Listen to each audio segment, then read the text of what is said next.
Huwag na huwag kang tumigil sa paggawa ng kabutihan. Ang buhay, journey yan. May panalo, meron ding natatalo. Sabi nga nila, a small act of kindness can make a big difference. Sa klase ng mundo na meron tayo ngayon, sino pa ba sa tingin mo walang pinagdadaanan?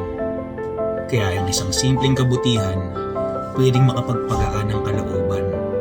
Maging dahilan sana tayo kung bakit kailangan maniwala ng tao sa kabutihan dito sa mundo. Kahit sa paanong paraan, basta kabutihan ha, tuloy mo lang yung pagkakalat ng love and positivity.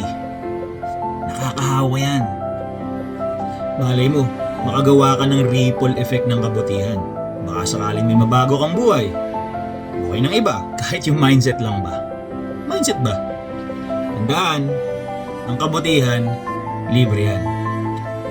Pero, yung kahulugan niyan sa ibang tao, hindi natin alam. Di ba?